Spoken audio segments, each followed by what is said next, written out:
Undeveloped personality. Silence instead of response. When individuals with an undeveloped personality occupy the three institutions of philosophy, the judiciary and politics, they occupy the very institutions collectively responsible for ensuring good governance for all members of humanity. The result will be nothing but the creation of new crises and the expansion of existing ones.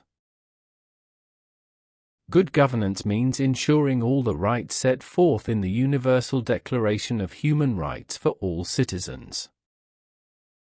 These include justice, security, peace, the right to legal redress, the rule of law, human dignity, and freedom from fear. However, the problem is that these three institutions have been deprived of the wise education demanded by the second paragraph of Article 26 of the Universal Declaration of Human Rights. This education should lead to the full development of the human personality and the strengthening of respect for human rights and fundamental freedoms. As a result, individuals enter positions of responsibility for which they lack real competence. They occupy the seat of philosophy, yet they cannot define fundamental concepts such as justice, law, right, and peace. They sit in the seat of the judiciary.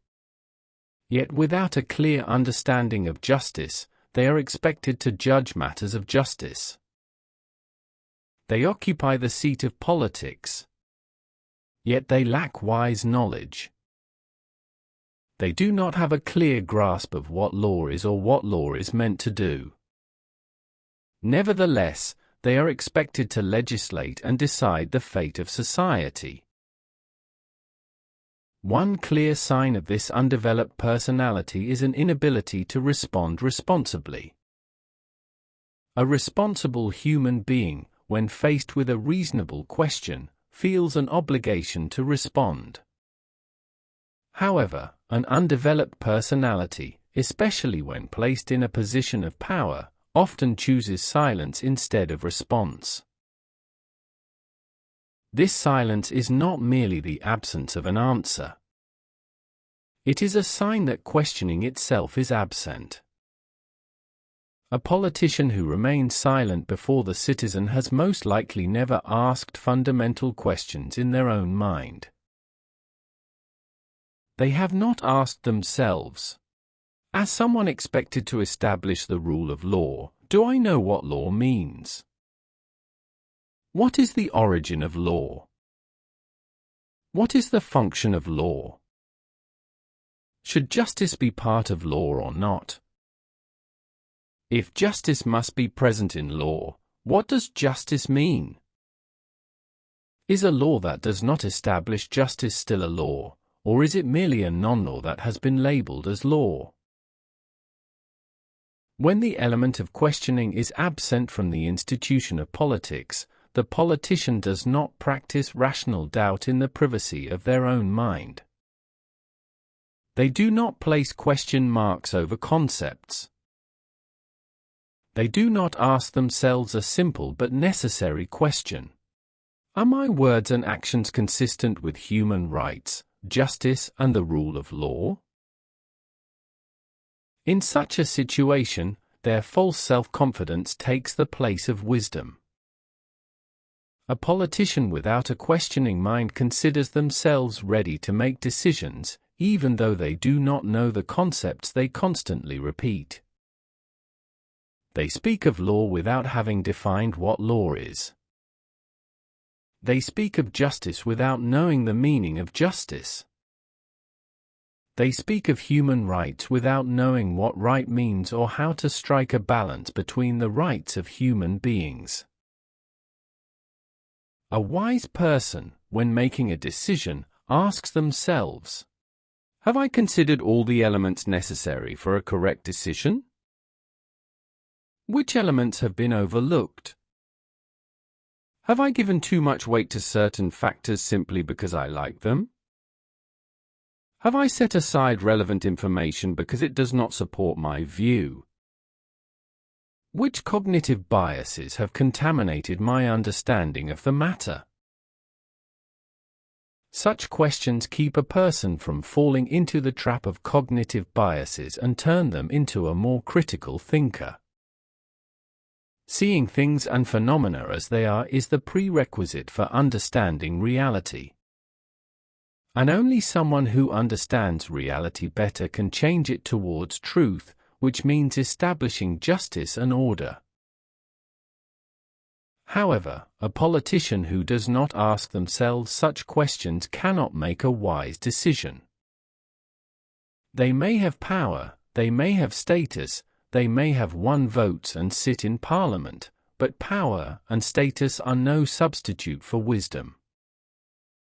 A decision made without questioning, without defining concepts, without critical self-examination and without an awareness of cognitive biases will, sooner or later, create crises.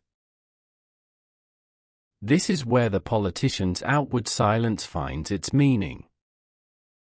Someone who has no questioning mind will not answer the citizens' questions either. Because they are not accustomed to questioning, they see a question not as an opportunity for reform, but as a nuisance to their power. We see a clear example of this in Sweden. Letters were sent to 340 members of the Riksdag, Sweden's parliament. The letters concerned children being kept hungry in certain private preschools in Sweden.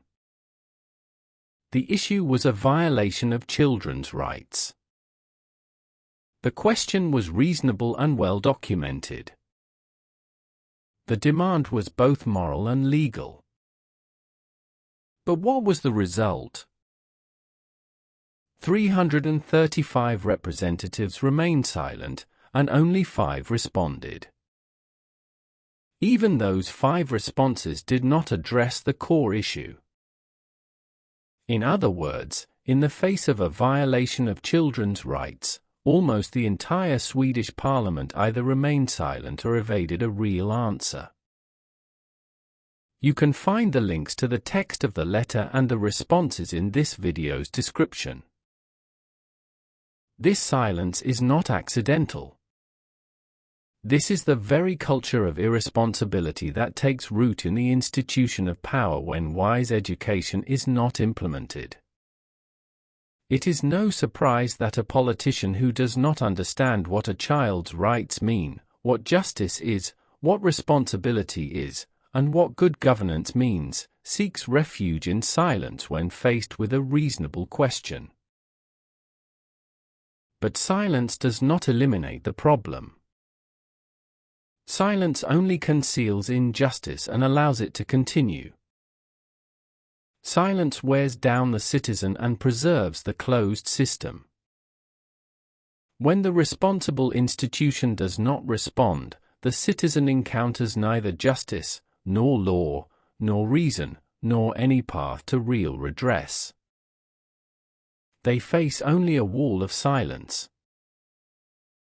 In such a situation, silence is no longer neutrality. Silence is complicity in maintaining injustice. Silence takes the place of response. Consider the relationship between response and responsibility. When silence takes the place of response, responsibility vanishes. This is why we can understand that an undeveloped personality is not an insult. It is a reality whose effects can be seen in society.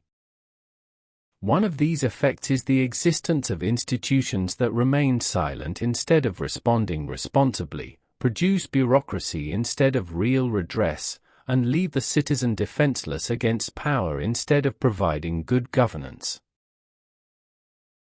Therefore, the fundamental question is this.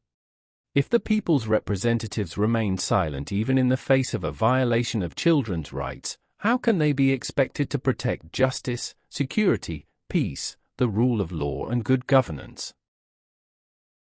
This silence is a sign of a deeper failure.